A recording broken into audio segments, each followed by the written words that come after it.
Hey guys, it's Melanie. Welcome to my channel. Today I'm going to do my September and October wrap up and my TBR for November. So stay tuned.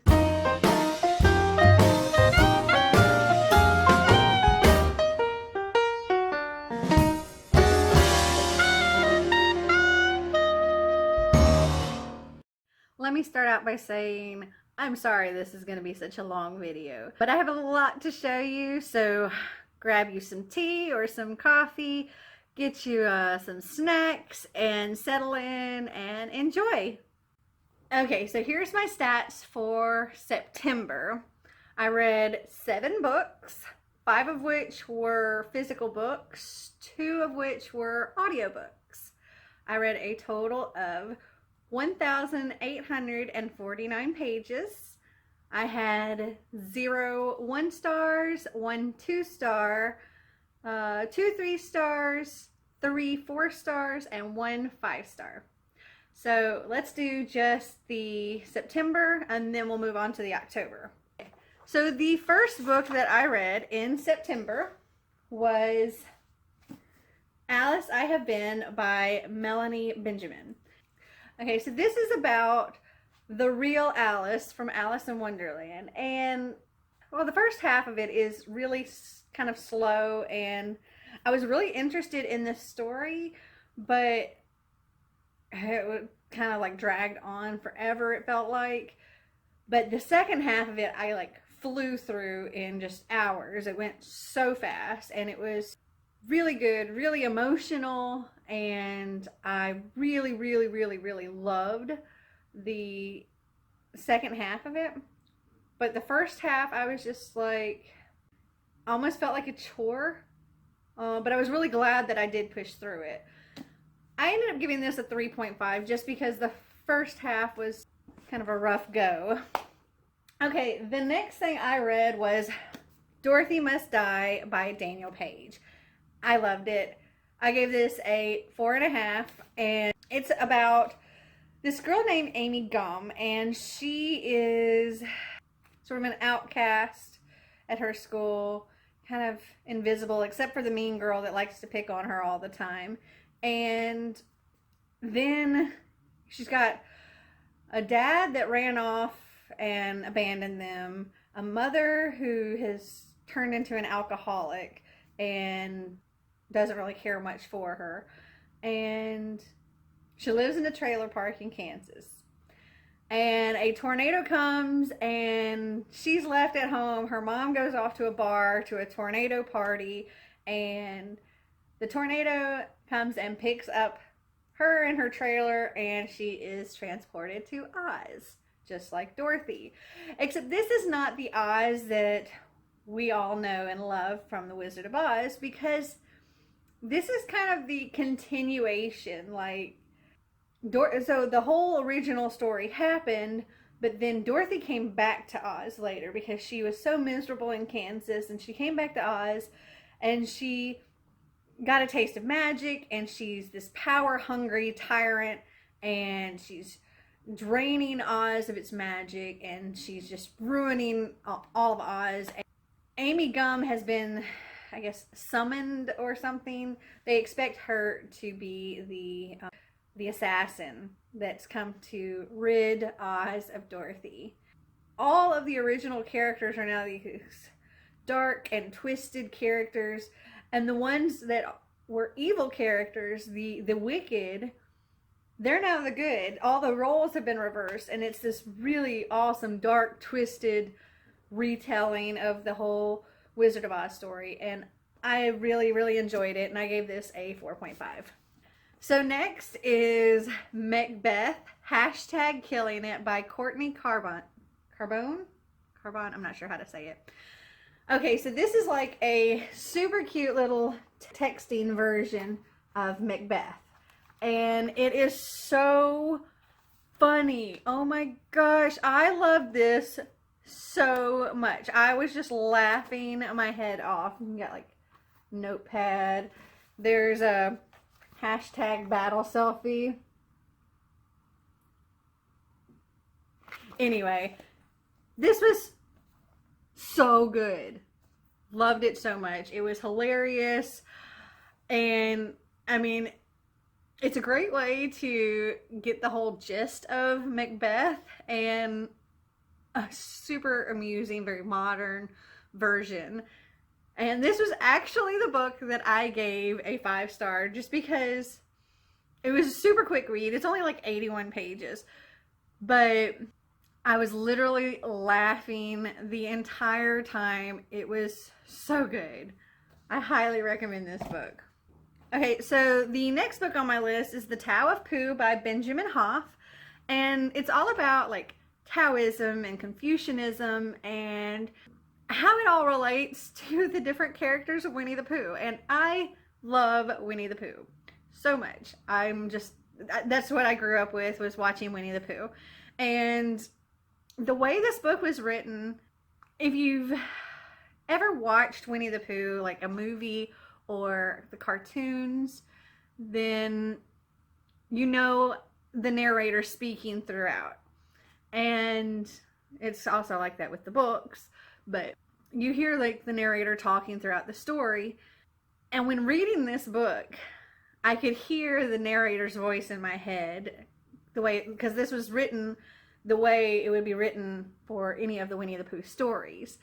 So you hear the narrator's voice, you hear Pooh's voice and Rabbit's voice and Piglet, because all of them are there talking with the narrator about Taoism and how Pooh is like the epitome of Taoism. Anyway, this is a cute little story. I gave it a 3.75.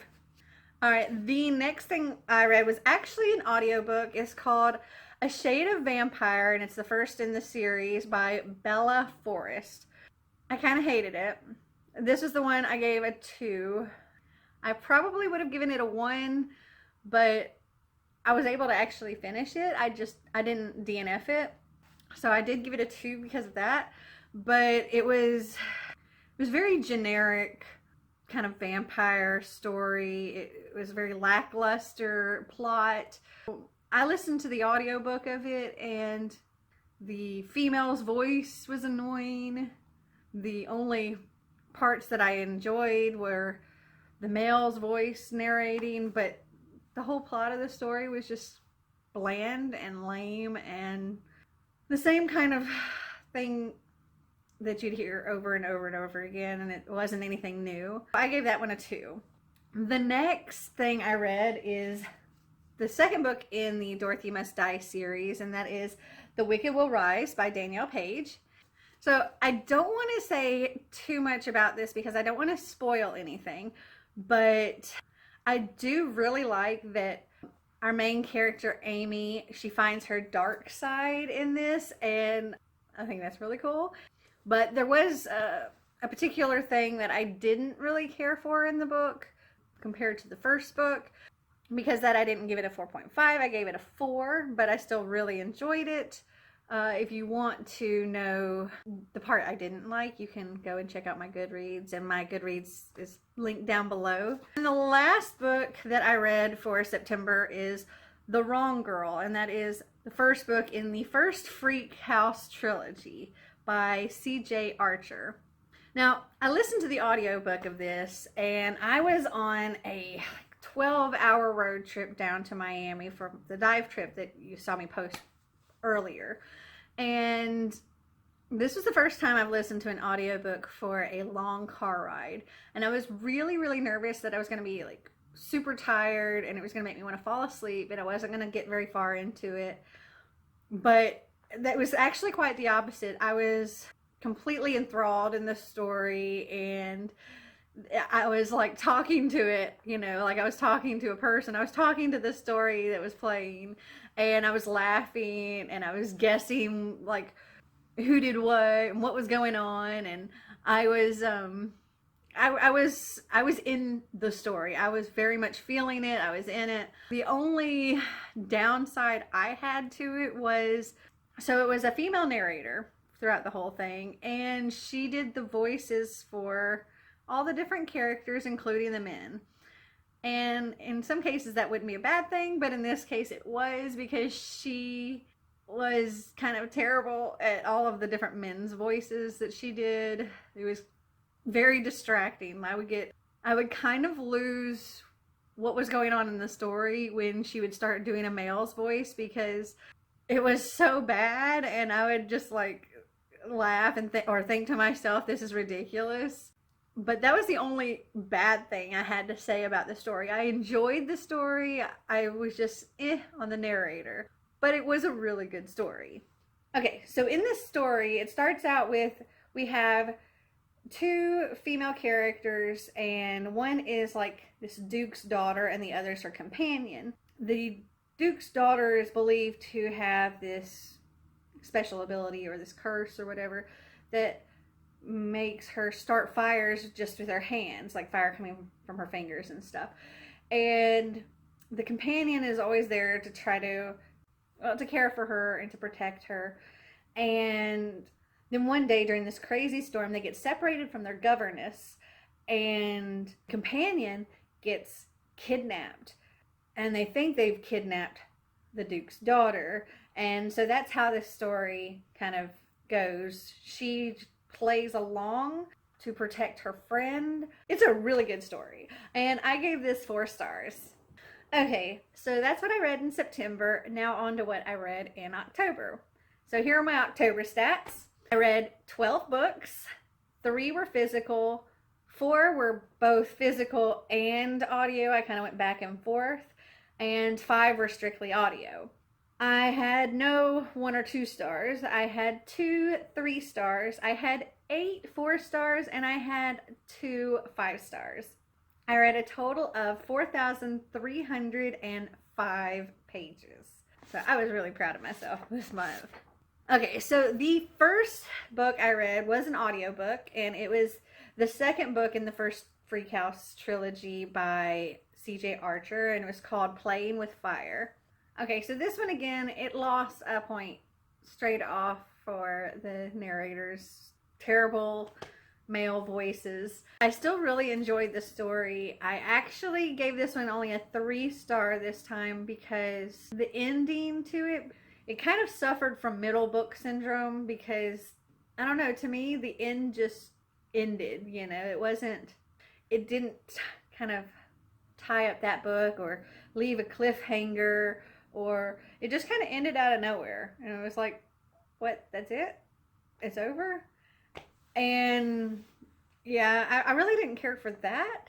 But again, it's continuing with the first story, and I don't want to really say too much about it because I've already told about the first book, but I can tell you that there are more freaks that have been added to this group.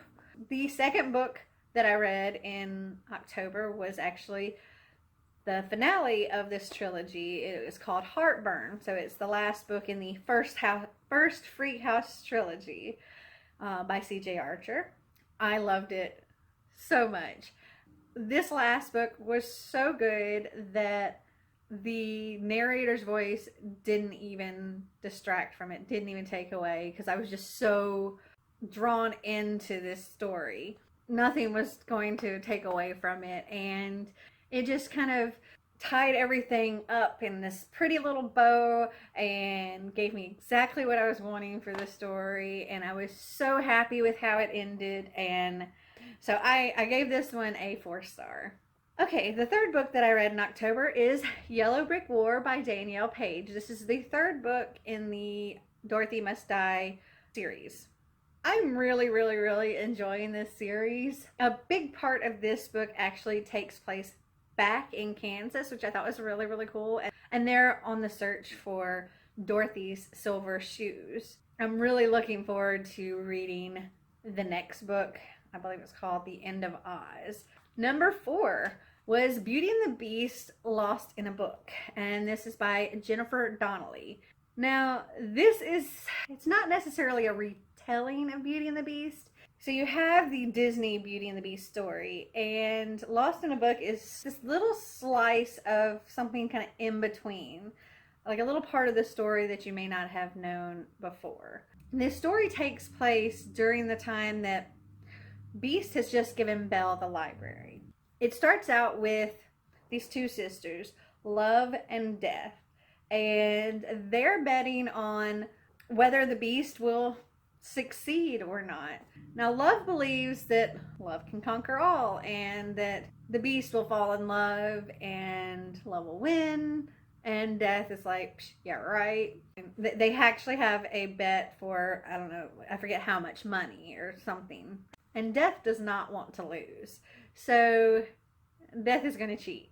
So Death has this enchanted book delivered to the library, kind of snuck in there. And while Belle is cleaning up the library and making it all cozy, and she comes across this book.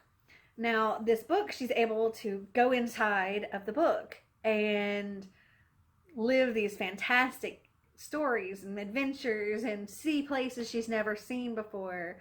And it's kind of like an escape from the castle and an escape from being trapped by Beast. And she's made friends and she's really enjoying it, but it turns out that this book and these friends, there's more to them than she has bargained for. I really enjoyed it. I gave it a 4-star. Okay, number 5, Carbone by Stephanie Garber. Oh my gosh, I love this book so much. It sent me on a freaking roller coaster of emotions. I was happy, I was sad, I was angry, I was shocked. I was reading along, and at one point I was like, I read the page and I flipped it, and then I'm like, wait a minute, what? And I had to go back to it because I was just like, oh my God. And this book, it so messes with your mind. Like, literally, most of the time, I had no idea what was real, what was not. It was just, like, it was really hard to tell what was fantasy and what was reality in this book. Honestly, I could have guessed, and I did guess many times on what I thought was going on, but in the end, I never would have actually been able to guess anything.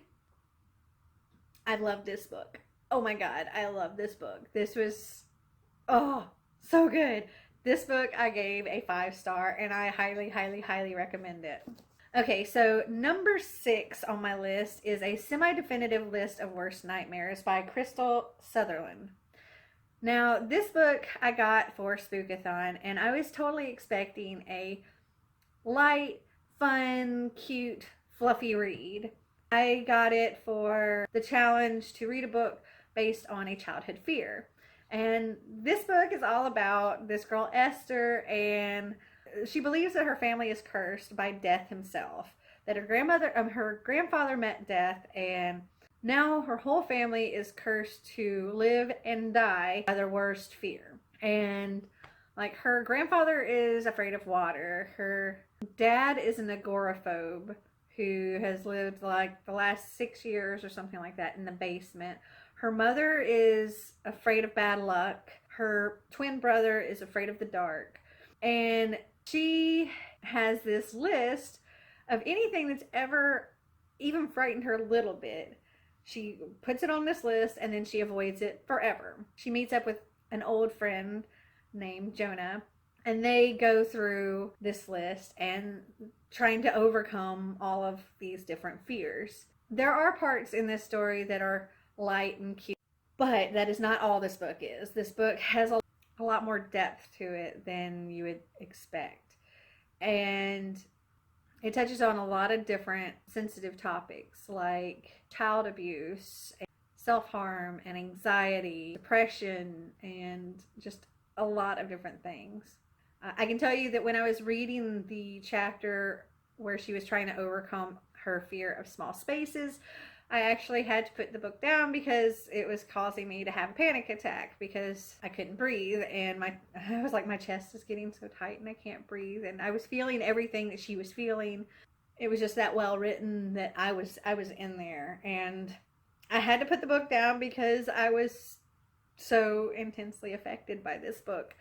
There were other parts that had me tearing up. And there was one part where I actually had to put the book down and just cry. I had a full-on ugly, bawl my eyes out, cry with both my face in both of my hands, just sitting at the dining room table, boo-hooing. And then I went back to the book. Oh my gosh. This book is so, so good. Like, I feel myself getting a little bit emotional just thinking about this story, and oh, it was so good. So not only did I give this book 5 stars, but this is now one of my absolute favorite books of all time. I just love it. Okay, number 7 was A Stranger in the House, and it was like the buddy read for Spookathon, and it's about this guy comes home from work late. His front door is unlocked, dinner's halfway made, his wife has just kind of left the house. She's left her purse, her phone, she's just gone.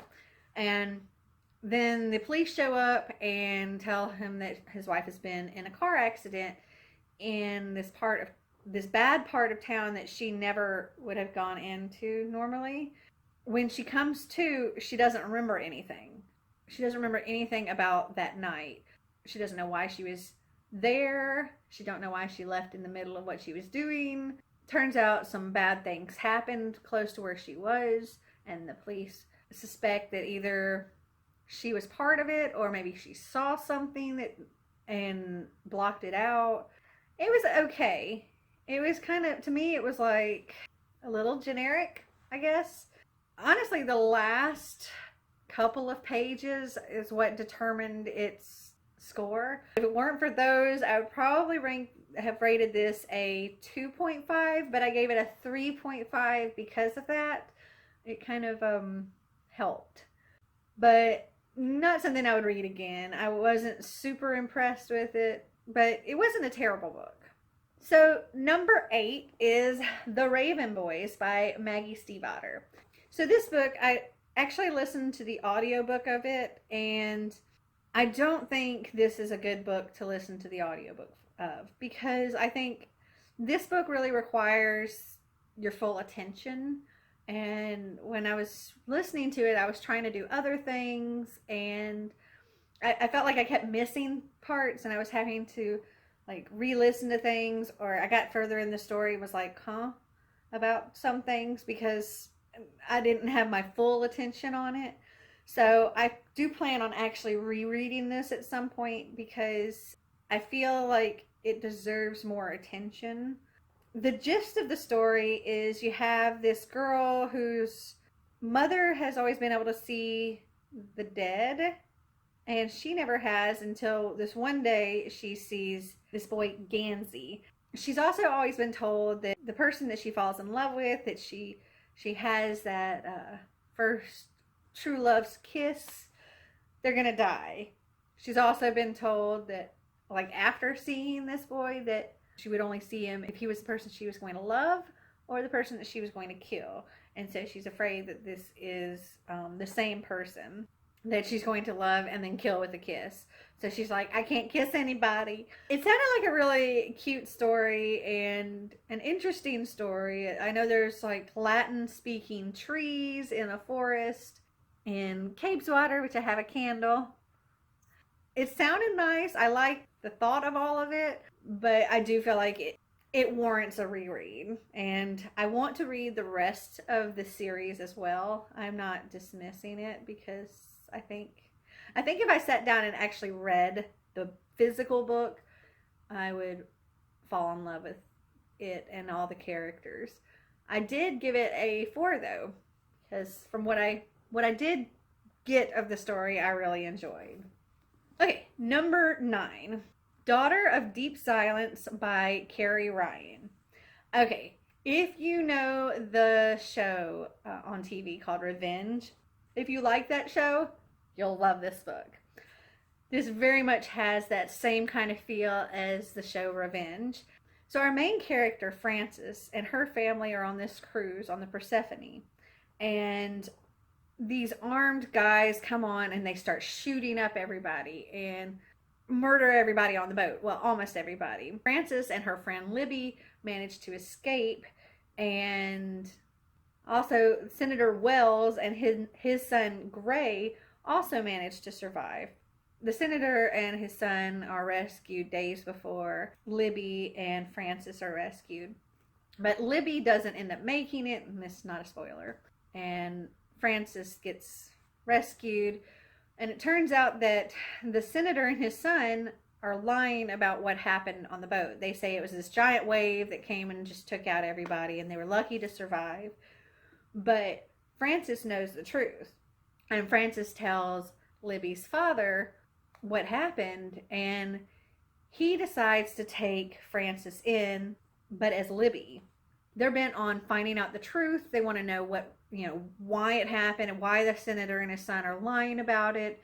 And Francis, who is now Libby, wants revenge. Really good book. I gave this a 4 1/4. So Daughter of Deep Silence, I listened to and read, went back and forth between the book and the audiobook.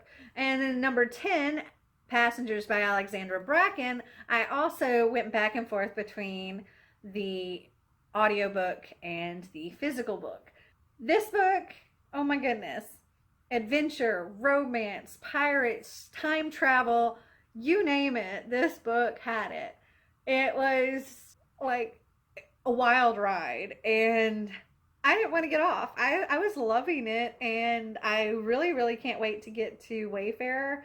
I was not expecting everything that came in this book. I thought it was about a girl that stowed away on the ship, and she has or knows where this package is, or this item that somebody's looking for is, and kind of sort of that's the case, but not really. And she's not even from that time. She's from a different time, and all she really wants is to protect the people she loves and get back to her time. This was a really, really fun read, and I highly recommend it. I gave this a 4. Okay, number 11 on my list is Cinder by Marissa Meyer. And y'all know I love me some retellings. And this is a retelling of Cinderella. But it's not like any retelling I have ever heard of before. So Cinder is she's Asian, she's cyborg, she's a mechanic. She's in the future where we have earthen people and we have the lunars, which are the people that have inhabited the moon. It's definitely an interesting retelling. It's really, really cool, and I didn't actually know that the Lunar Chronicles were like tied into each other. I thought they were just like standalone retellings of the different fairy tales. But the way this one ended, I know that these characters are going to go on to the next book, Scarlet, and they're all kind of woven together, and I think that's really cool. It very much gives me the vibes of the show Once Upon a Time, which I love. So I gave this book a 4.5. And then the last book I read for October, A Great and Terrible Beauty by Libba Bray. This book I also went back and forth between the physical book and the audio book, and I actually was finishing it up. I was about halfway through it on the 31st.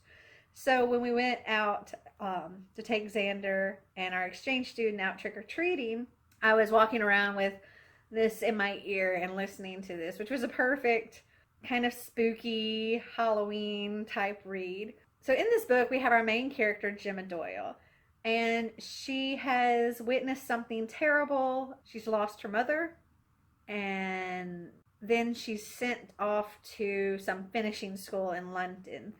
And Gemma has these visions, and apparently she's linked to this supernatural group called the Order. And she can be transported into these other realms. Some of the realms can be quite disturbing and spooky, and she learns a lot more about herself and about her power and about her mother. And I'm looking forward to, actually I've already started listening to the audiobook for Rebel Angels. I really, really, really, really enjoyed this book. And I have to say that the audiobook for this is fabulous. There's a female narrator, but she does such a good job all the different voices. I mean, this was by far the best audiobook that I've listened to. Plus, Libba Bray does this really great little chat at the end of the audiobook where she actually went through and read like different excerpts from her diary in the making of this, and that was really, really cute. I gave this a 4.25. I really enjoyed it, and I'm looking forward to the next one. And I just might have to bring her a bag of Tootsie Rolls when I see her at Y'all Fest after listening to her little chat at the end. Okay, now on to what I want to read for November. Okay, so the first thing I want to read in November is Otherworld by Jason Segel and Kristen Miller. And this is an arc of their new book. And it's about this virtual reality world called Otherworld. But I think the company that runs it is up to some shady business. And it's more than just a game. And I am currently reading this. I'm actually a little over halfway, I think, about 2/3 maybe. But yeah, I'm looking forward to finishing this and letting y'all know what I think. Also, I'm going to be seeing them at Y'all Fest. I'm going to their little keynote speech, which I'm excited about. And these other books are in no particular order. I would like to read Wayfarer by Alexandra Bracken, and this is the second book in the Passenger series, which I just talked about a little bit ago. And I don't really know anything else about this other than we continue our story. Okay, the next book on my TBR is An Ember in the Ashes by Sabah Tahir. All I really know about this is the main character, her brother is arrested for treason, and she gets help from some rebel group, and in exchange for their help to rescue her brother, she agrees to spy for them from the inside of the Empire's military academy. And we have this kick-ass looking character here, which I think looks a lot like Sabah Tahir. Okay, so here's our cover. And here's our author. I think they kind of look alike. I think it sounds really cool, and I want to get to this soon because she's also going to be at Y'all Fest, and if I like the book, I'd like to try to get her to autograph it. Okay, the next book on my list is The Gentleman's Guide to Vice and Virtue by Mackenzie Lee. And I have heard so much about this book. I know people have just raved about it. Okay, so it's about this boy named Monty. His family is some kind of royalty or something, and he has to kind of take over the family, whatever. Like his place as a gentleman. So before he does that, he wants to go on this year-long grand European adventure with his best friend Percy, who he's secretly in love with, and his sister. And they have fun, they have trouble, they have an adventure. And that's all I really know about this going in, but I do know that it has gotten a lot of rave reviews. People have loved it. I also heard that the audiobook for this is really, really good, so I might try to find that. Okay, the next book in my TBR is Scarlet by Marissa Meyer. So this is the second book in the Lunar Chronicles series, and I know it incorporates Cinder and the characters that we learned of in that book. And this one now introduces Scarlet, who is the Little Red Riding Hood, and Wolf. And Scarlet is in search of her missing grandmother, and Wolf is a street fighter who may have some information about her grandmother. And I just think that is so cute. Okay. So the next book on my TBR is Delirium by Lauren Oliver, and it is set in a dystopian America where love has been outlawed. It says here, they say that the cure for love will make me happy and safe forever, and I've always believed them until now. Now everything has changed. Now I'd rather be infected with love for the tiniest sliver of a second than live 100 years smothered by a lie. I'm looking forward to reading this. This is another author that's going to be at Y'all Fest, so I want to get into these books. I believe I've read them, but I think it was a long time ago, and I had checked them out from the library many, many years ago, and don't really remember anything about them, so I bought them, and I'm going to read them again. Okay, the next two books on my list are Cruel Crown and Red Queen by Victoria Aveyard. Now, Cruel Crown is apparently the prequel novellas to Red Queen, and it's got like two novellas, Queen Song and Steel Scars. And then there's the first book in the Red Queen series.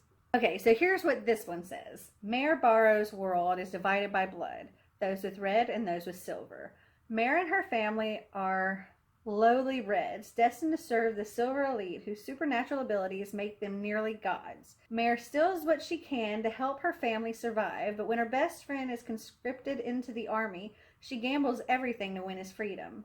A twist of fate leads her to the royal palace itself, where in front of the king and all his nobles, she discovers a power of her own, an ability she didn't know she had, except her blood is red. To hide this impossibility, the king forces her into the role of a lost silver princess and betroths her to one of his own sons. As Mare is drawn further into the silver world, she risks her new position to aid the Scarlet Guard, the leaders of the Red Rebellion. Her actions put into motion a deadly and violent dance, pitting prince against prince and Mare against her own heart. I thought it sounded really, really cool. The next book on my list is Rebel Angels by Libba Bray, and it is the second book in the Gemma Doyle trilogy. And okay, so all I really know about this is that it continues on in the story. It is now Christmas time in 1895 London, and Gemma's visions are intensifying, and she has to come face to face with her biggest foe, Cersei, and has to try to defeat her. And Cersei is like the big bad in the first book. So okay, the next book on my TBR is Wind Song by S.J. Jones, and it says here, all her life Liesl has heard tales of the beautiful, dangerous Goblin King. They've enraptured her mind and spirit and inspired her musical compositions. Now 18 and helping to run her family's inn, Liesl can't help but feel that her musical dreams and childhood fantasies are slipping away. But when her own sister is taken by the Goblin King, Liesl has no choice but to journey to the underground to save her. Drawn to the strange, captivating world she finds and the mysterious man who rules it, she soon faces an impossible decision. With time and the old laws working against her, Liesl must discover who she truly is before her fate is sealed. Dark, romantic, and powerful, Winter Song will sweep you away into a world you won't soon forget. And I just thought that sounded really, really cool. Plus, this cover is just freaking gorgeous. Love it so much. And then the last book on my TBR, well, sort of the last book. I should say first that I will actually have another TBR for my readathon. I'm not including that in this. So the last book on my TBR is Matched by Ali Condell, and it's about this society where they determine, or the society determines, where you live, where you work, who you love even, and when you die. And our main character, Cassia, sees on the screen who she's supposed to be with, like who she's matched with. And it's her best friend, and she's very happy about it. But then as the screen turns to black, there's a flash of another person. And so now she has to figure out what all that means. And does she go with the best friend she's always had, or this other person who I think there tends to be a bit more passion with? So I'm looking forward to that. Okay, so that's all for my wrap up and my TBR, and I hope you come and join me for my readathon on November 18th and 19th. And if you'd like to know about it and the challenges, I posted a video of that on the 2nd. So you can just go and look up November readathon and you'll find it there. I hope you enjoyed this video. If you did, give me a big thumbs up and share. And if you want to see more videos like this or the other fun things I have coming up, hit that subscribe button down below. And until next time, bye!